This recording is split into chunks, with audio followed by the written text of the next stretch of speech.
على غصن واحد نسيته الشجرة في غفلة من أيلولة، وفي عتمة خريف ينتظرنا بصبر طويل. تراقصنا في مهب الريح، لا خوف يبللنا ولا ضجر يثقل خطوات الهواء حولنا. كنا رفيقين في الغربة وفي السفر، وفي كل ما خبأته الجذور من أسرار صغيرة. والشجرة يا جميلتي كانت أما طيبة، تبكي حين تفقد أوراقها وتحن حين يطول عليها الانتظار. وحين بكت معها الغصون الحزينة، وأمطرت من حنانها قطرات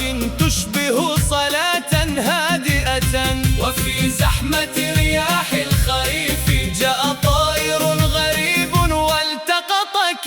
ناديت على الشجرة وتوسلتها أن تعيدك إلى الغصن كي أعانقك مرة أخرى. كانت الشجرة عطوفة لم تكتف بالبحث عنك، بل نبت لها جناحان وحاولت أن تلحق بالطائر، ولكنه ابتعد كثيرا. ولا أزال هنا طابعا على الغصن أشاهد ضوءا في السماء يبكي فأبكي، ولم يكن ذلك الضوء سوى أنت جميلتي. كل هذه الأبجدية ولا حرف واحد يقدر أن يصف ما شعرت به هذه الورقة اليتيمة على غصن ضعيف. جميلتي يا لها من أبجدية خائبة، لا أعرف إن كنت أجعلها كرة تحت قدمي أم سجارة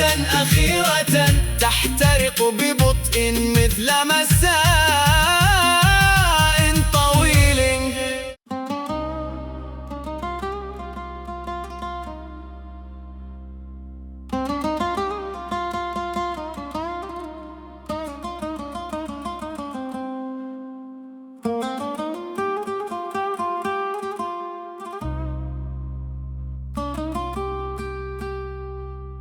كنا ورقتين على غصن واحد نسيته الشجرة في غفلة من أيلولة، وفي عتمة خريف ينتظرنا بصبر طويل. تراقصنا في مهب الريح، لا خوف يبللنا ولا ضجر يثقل خطوات الهواء حولنا. كنا رفيقين في الغربة وفي السفر، وفي كل ما خبأته الجذور من أسرار صغيرة. والشجرة يا جميلتي كانت أما طيبة، تبكي حين تفقد أوراقها وتحن حين يطول عليها الانتظار. وحين بكت معها الغصون الحزينة، وأمطرت من حنانها قطرات تشبه صلاة هادئة. وفي زحمة رياح الخريف جاء طائر غريب والتقطك. ناديت على الشجرة وتوسلتها أن تعيدك إلى الغصن كي أعانقك مرة أخرى. كانت الشجرة عطوفة لم تكتف بالبحث عنك، بل نبت لها جناحان وحاولت أن تلحق بالطائر، ولكنه ابتعد كثيرا.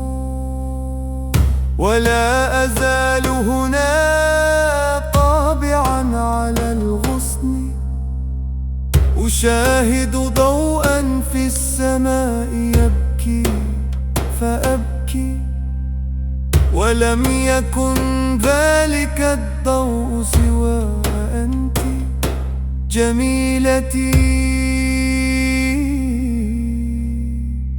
كل هذه الأبجدية ولا حرف واحد يقدر أن يصف ما شعرت به هذه الورقة اليتيمة على غصن ضعيف. جميلتي يا لها من أبجدية خائبة، لا أعرف إن كنت أجعلها كرة تحت قدمي أم سجارة أخيرة تحترق ببطء مثل مساء